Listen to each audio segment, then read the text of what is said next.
In this tutorial, we're going to be doing something that is going to be a prerequisite for a lot of future videos. So what we're doing is we're going to be essentially making a line go from the head of our character here, and it's going to be shooting out at whichever direction our camera is pointing. So for example, if I'm facing right here and looking right here, that line is going to go from the player's head straight to the ground. If I'm looking like this, it's going to be going slightly up and to the right of the character's head.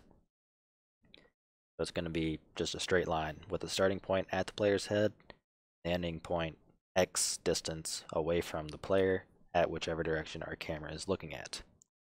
We can use this for our object interactions, such as our very next tutorial, which is going to be how to make a light switch that you can turn off and on. So first, I guess we can go ahead and get started. So we're going to go ahead and make a new class. So underneath C++ classes, project name, right click, new C++ class. This is going to be an actor component. Press next. We're going to give it a name. I'm going to call this ray trace and click create class. Now, once this is done creating itself, we are going to go ahead and add a new input. Just like we did with the sprint, if you watched that tutorial, we're going to be going off of the E key. So whenever the player presses E, we're going to run our function to do our ray trace. So go to settings, project settings, input, click the little plus sign here. I'm going to call this object interactions and assign it to E on our keyboard. Go ahead and close that. I'm just going to do file save. And over here, you can see our new class. So from here, I want to go ahead and set B can't ever tick, set that to false, so we're not continually running a loop here. Now, what we're going to be needing first. Well, starters, we need to set it up so whenever detect when the player presses E. And for that, we're going to need to be going off of the input component. So as you can see here, we have uInput component. And if you scroll to the very bottom, you can see the header that we need to include. So I'll go ahead and Control C and include this at the very top of your CPP file. Whoops. Just like so. And we also need to include one more thing. Include origin/world.h. So now here under begin play, we're going to go ahead and try to get that input component. So uInput component, player input component, and we're going to try to find that class. So we're going to use get owner to get ourselves, find component by class. Now, since it's a template, you would use these braces here and type the name of the component that you would want to get. In our case, we want to get a uInput component. So that's what we would send to it, just like so. Now, just to be safe, for example, I can pretty much guarantee you this is going to have an input component. But just if you're doing on another, let's say you have your own custom character that you're setting up, there's a chance you don't have it, for example. So we always want to check for null pointers. So we can do if player input component does not equal null pointer. We can go ahead and assign, set up our input component. Now, if you remember, we did an action mapping. We want to do find action. First one we don't need, and this second one is, well, this is what we're probably going to be wanting to use. So if you read through the constructor, it takes in the first thing, which is the action name. And just so I don't get it wrong, I'm going to go ahead and copy what we just did. So object interactions,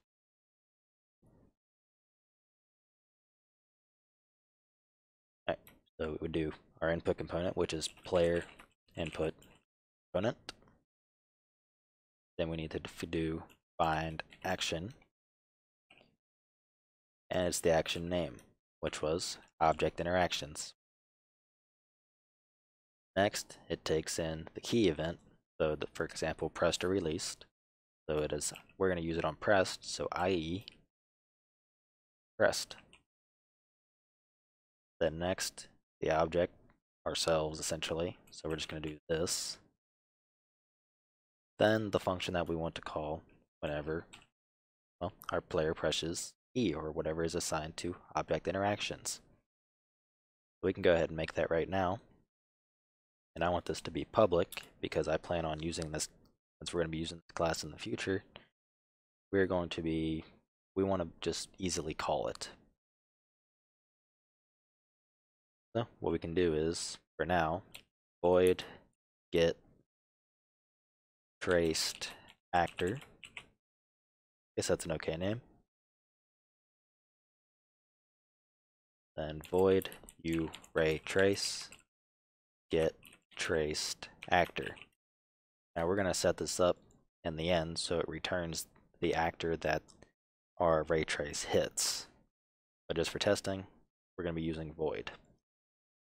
We don't have to worry about anything like that. So now we need the function that we're going to call when we press our object interactions key. So and symbol ray trace get traced actor. So now whenever we press E, it should call get traced actor. And just to demonstrate, we're going to go ahead and print out a message. UE log temp, type is warning. We're just going to print out sending ray trace. Control-Shift-B to build. And let that do its thing. Now, this is not going to work right off the bat. Like, for example, when I press play and press E, it's not going to call this function. I'll show you why here in a second. Press play. And I'm pressing E and nothing's happening. Well, if we click on our actor here, you can see all the components that he has. And as you can see, our component ray trace not in that list, so nothing is going to happen.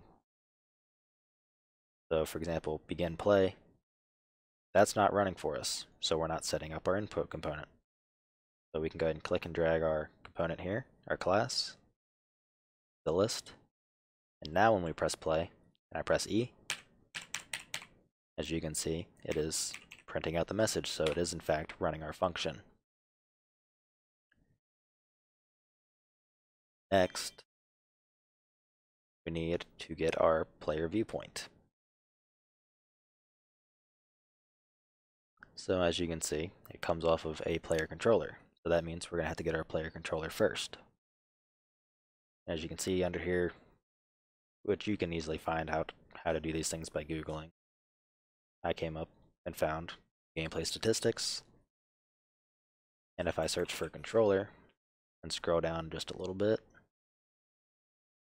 you can see get player controller. So that means we're in the right area. We can go ahead and include gameplay statistics. So copy that and include that at the top of your .cpp file.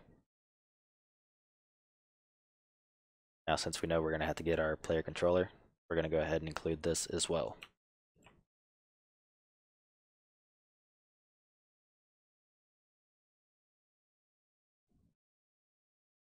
If we head back up here, we'll be going off of this, so it will be view gameplay statistics, get player controller, then the world, which in our case we just simply do get world, then the player index. Well, since we're the only player and the first player, well, on ourselves, 0. Alright, so now we have our player controller. Now we can go from our player controller to getting our viewpoint. So now it is get player viewpoint. As you can see, it sends out two things. First one is the location, second one is the rotation, and it outputs to a f vector and an f rotator. We can do f vector player location and f rotator player rotation. We're going to send it to both of these. So out player location and out player rotation. I'm going to go ahead and just build as I continue. So from here, now that we have that, we can go ahead and draw our debug line so we can see what's happening. This just so we can easily visualize it. So under here, draw debug line. You can see here's the header that we need to include.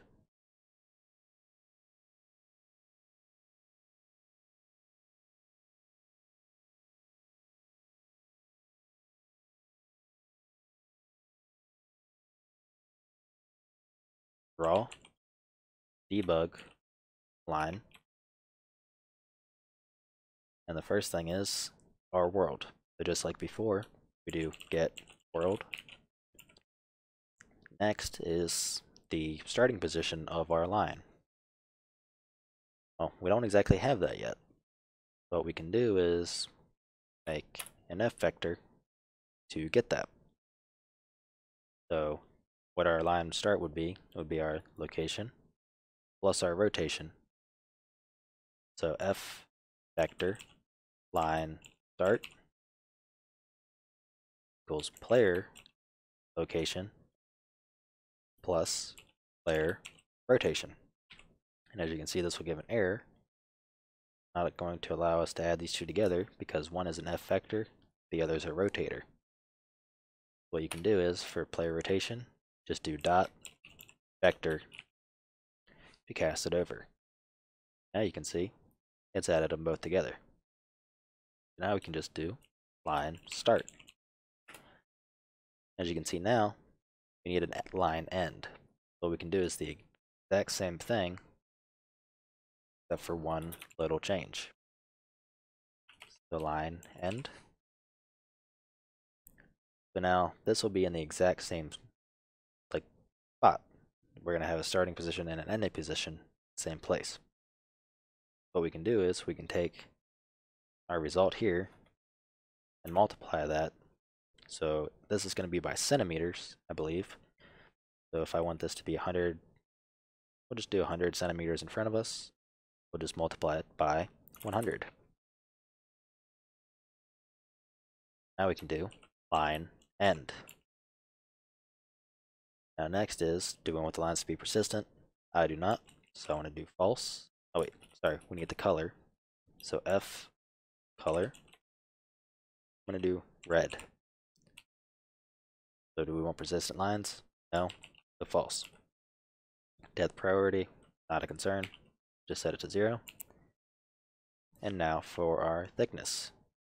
Oh wait, I forgot the lifetime, sorry.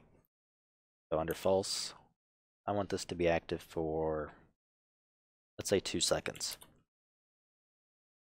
Then do 0 for our depth priority. Keep skipping over these for some reason. Now for the thickness, we'll do 5. Alright, so that should be everything, so we can at least see our line. So Control-Shift-B to build.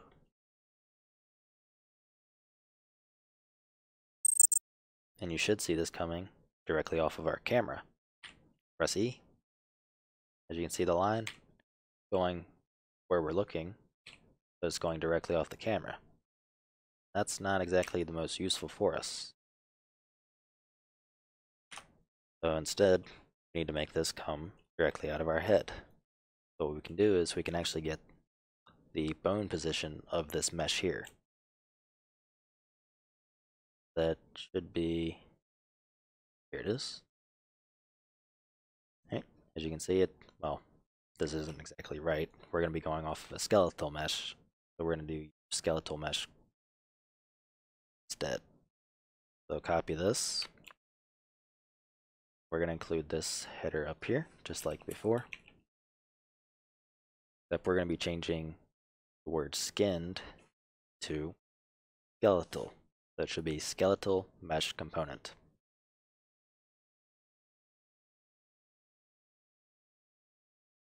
I want to make another f vector, test position. As you can see, it is off of our mesh component, and then get bone location. So we can use a function called getMesh, get mesh. I feel like I'm forgetting to include something here. So let's go ahead and Google getMesh.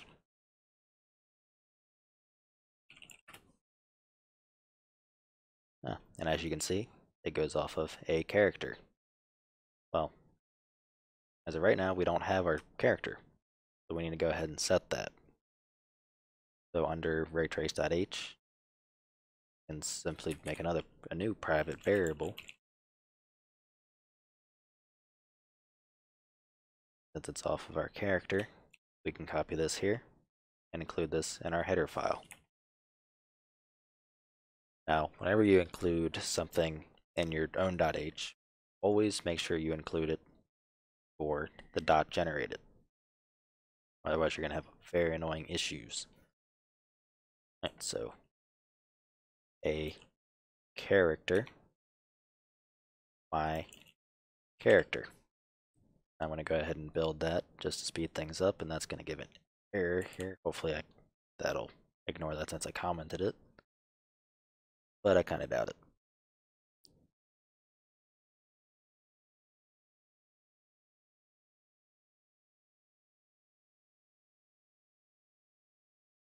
Alright. Make sure it builds real quick. Alrighty. So now what we can do is, in order to get our character, we can cast get owner to a character, and that'll do everything for us.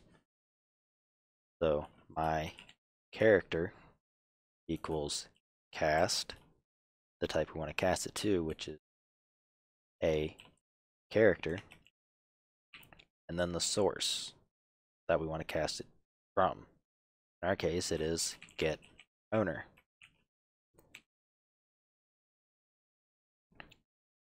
So now we have that, and you can also do a null pointer check, but yeah.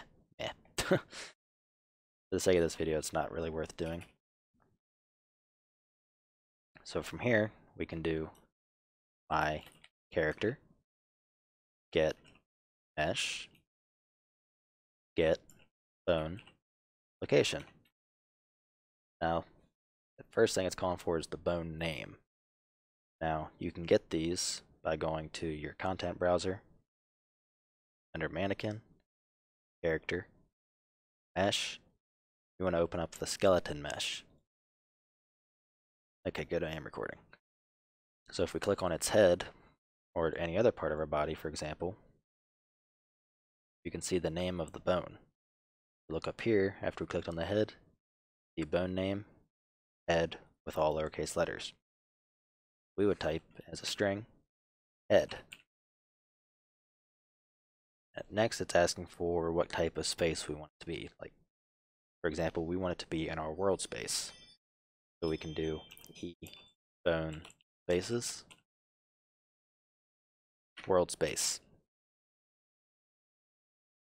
And now we should have the position of our mesh's head. I'm going to go ahead and replace our starting and ending positions with our new test position, which should be, hopefully, off of our head if everything is done correctly.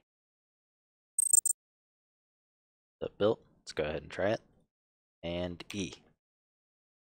Yep, it is going off of our camera's angle and going off of our player's head.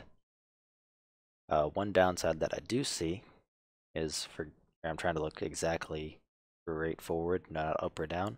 If I press E, it's at quite more of a downward angle than where we're actually looking. So we can go ahead and raise that up a little bit so it's not quite as bad.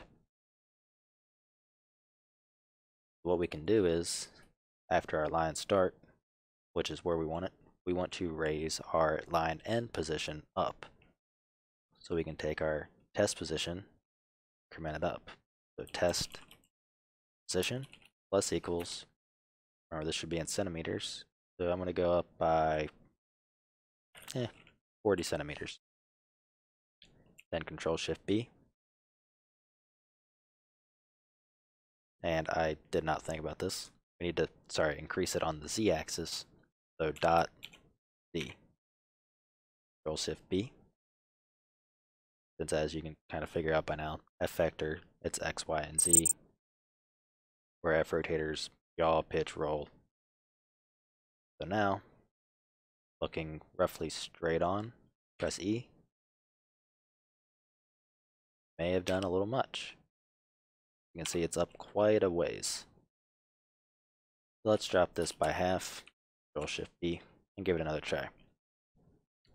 So, another thing I want to do, I want to go ahead and change the name test position so it makes a little bit more sense. There, that's pretty much straight on there. Not up, not down. Let's give this another name. Call it player head position. Or let's just name it location.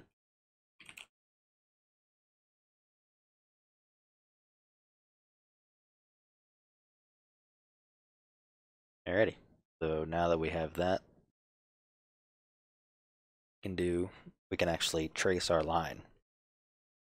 So instead of just drawing something that doesn't actually do anything other than visualization, we can trace a line that will actually detect what is being hit, that we can do various things with. That is this one. Alright. So it's off of our world. So we would use get world. Then line trace single by a channel. So we would need to include engine world.h, which we are already using. So we do not need to include anything else. So if we can go ahead and follow along. Remember, world, so get world, line trace single by channel. As you can see, the first parameter for this constructor is AF hit result. So we need to make that. So F hit result, hit result. So out hit result. Next is the starting position of the line. So line start. Next is the end. So line end. And then what we want it to be. So this is for like collision meshes, for example, what we want to hit. So if I click on this guy, or this staircase here, we have static, stationary, movable. For what we're going to use, it's probably going to be either stationary or movable, mostly in the future. So we're going to set it to dynamic. So E collision channel, colon, ECC underscore world dynamic. Then the next parameter is F collision query params. So we need to set that up. And this is pretty much what we're going to be using to determine whether or not we want to, for example, ignore ourselves. So if we have this line coming directly out of our head, as you can see it's touching our head, our mesh, it will detect ourselves and it'll count that as a hit.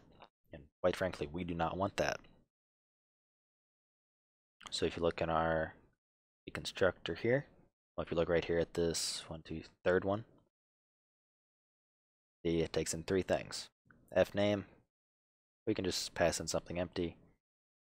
Not using that, but this is what we want. Ignore actor. So this would be determining what we want to ignore. And like I said, it's ourselves. Let's go ahead and make that. f collision query params. Call this line params. First thing, like I said, nothing. So f name. Just pass in it something empty. Next, don't care, false. And what we want to ignore, which is ourselves. So we can do get owner, which essentially gets, you can see what it returns here. It returns an actor. And as you can see here, it takes in an actor which we want to ignore. So we can now include this as our params, so line params. And that is all we need. So see here, it is a Boolean, so we can determine if in fact it does hit something. So we could either do this in a big if statement or just, well, in my opinion, this is a lot to have in a condition. So I want to do this separately. So if hit result, which means it's good, we want to cast the hit result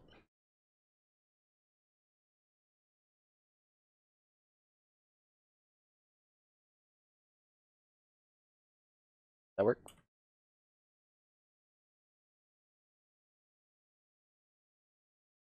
Whatever. Fine. Alright, we're going to put this in a big if statement for the condition.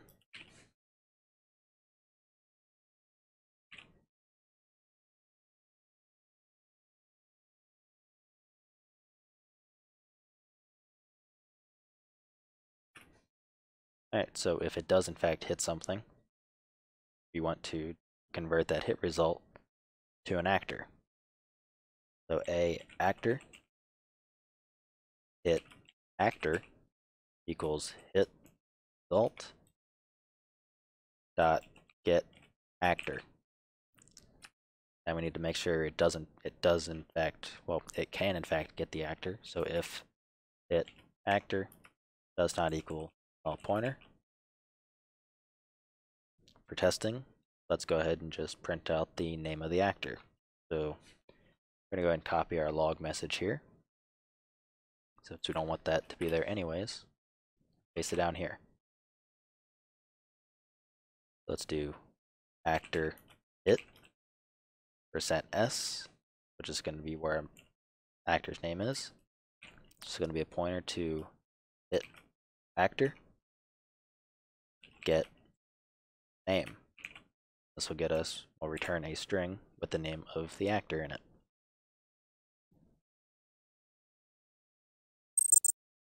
Build completed.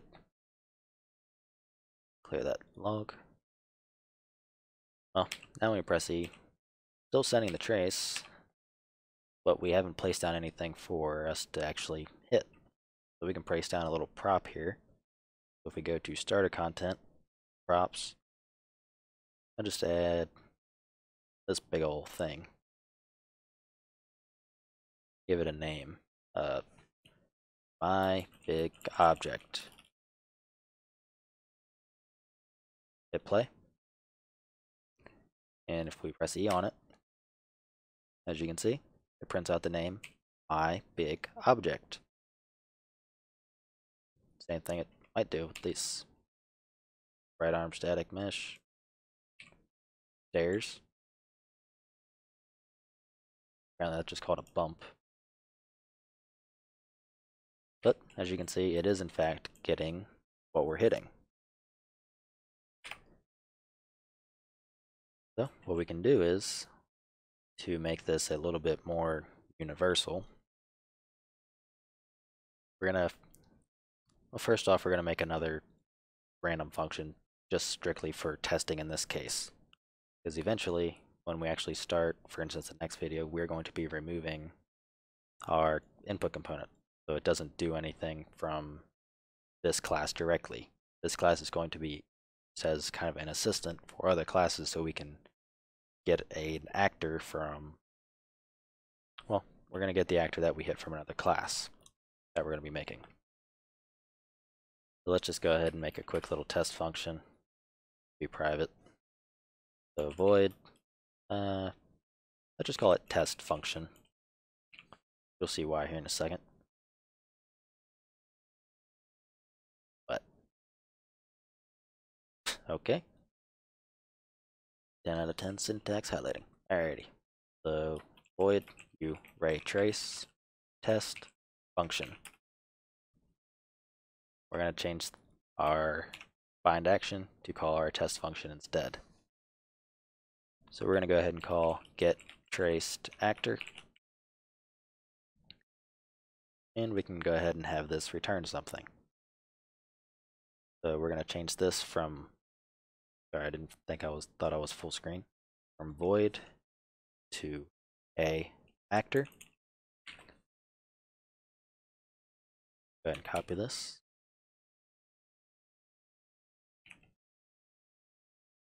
And we're pretty much set. All we have to do is, for example, make this return the actor. So in our case, make it return it actor. Or sorry, return it actor. Otherwise, we can return null. So else return null pointer. We can also do this here.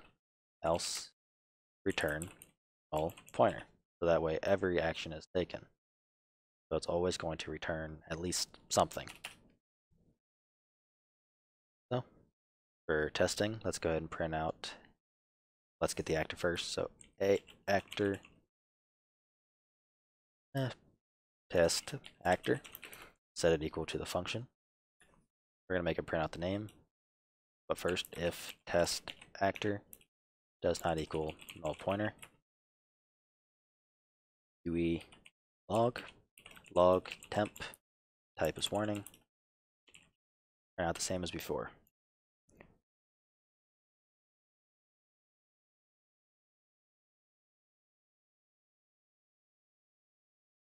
Test actor dot get name, and Control Shift B.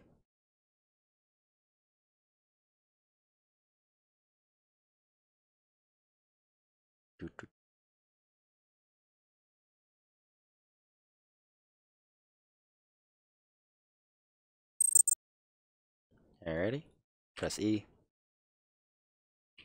What now? Oh, right. I forgot it's still, I didn't think about this. It's going to be returning before it actually draws the debug line. I'm sorry. So we're going to move this above our line trace. Control Shift B, build again.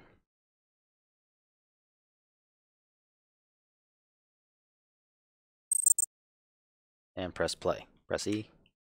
Okay, it is working. So if we press E on this, it is in fact hitting and printing out objects. But it's only running the code if it actually hits something. Otherwise, it doesn't run the code we have here in the mess, which in our case prints the message. So that's, you could even just simply do if get traced actor does not equal null pointer, then blah blah blah blah. But you can kind of see where I'm going with this here, which we are going to be modifying this function here in a second. We're going to overload it so it takes in more parameters. So for this we're just going to leave as default, and I'm going to make just a little property for it that we can edit inside of the editor over here. Customize the default length. So I want to make a new private variable. This one's going to be exposed to the editor, so I want to use view property. First one's going to be edit anywhere. I want to set the category just so we can find it. This part's optional. To cat egg. Oh.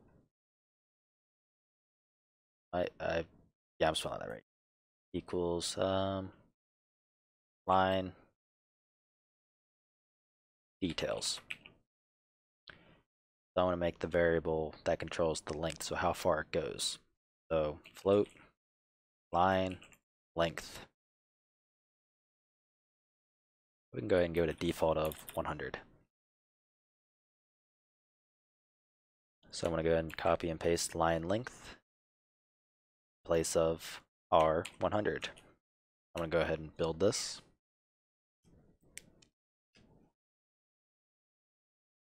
Give that a quick second.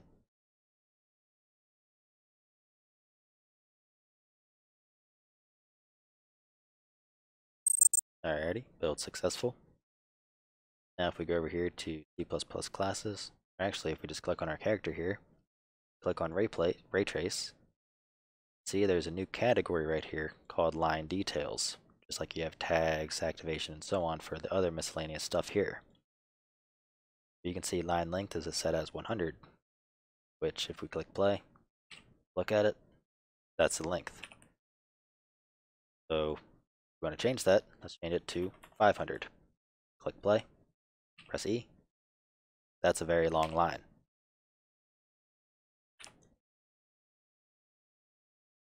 So we're just going to leave this at default 100. We can just click this little button to return it. Now we can make our overloaded portion of it, or our overloaded function. Now, what I want to do for that is I want to specify where the location of the line is going to be coming from. So whereas the default is going to be just our head location, let's say I want to make one that, I don't know, comes directly out of our hand. So for example, if we wanted to punch, we could have it come out of his hand bone once we run our animation. So this arm comes up, it's at full extension. We can then trace a line straight forward, probably 5 centimeters. And from there, we can determine if that line hit anything. So if that line hit something, we can determine that that was a successful punch. So what we can do is simply get a new, we're going to go ahead and copy this function, our prototype, and we're going to make it take in 2 parameters. First one being the f vector starting, I'll just call it location. Second one being the length, so float length. Now we can copy this entire function and paste it just down below, like so. I'll go ahead and minimize our first one. Now let's add in the 2 parameters, so f vector location and float length. Let's go ahead and set this up to use that. So length, that is now set, and our location. Line start, player head location, is now location. Same for our line end. We can leave all this the same. We can get rid of player head location entirely since that is no longer used, but we're still going to be using the rotation of our camera. Sorry, change. No, we can actually get rid of this line entirely as well. So just like so. So now, for example, if I go ahead and do this function, well, I need an actual starting point. So I'm going to go ahead and get the hand bone, just for example. Character, mesh, click his right hand. So literally hand underscore R. Copy that. So f vector and location. Change head to hand underscore R. We're going to pass in hand location, and we're going to make it go out. And just make it easy to see, we're going to set it to 50 centimeters. So Control Shift B.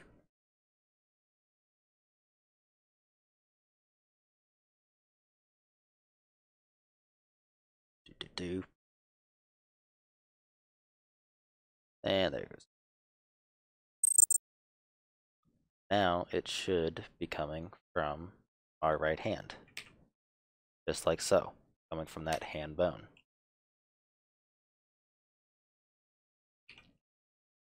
So this pretty much concludes our line tracing class that we're going to be using in the future.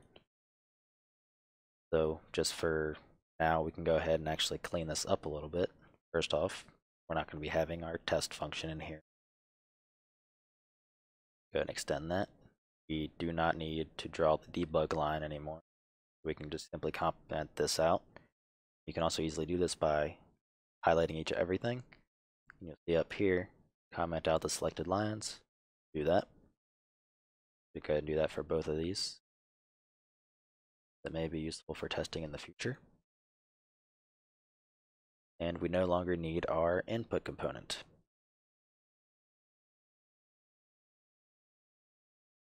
Since we no longer need that, we no longer need to include this header. And get there, just remove our test function.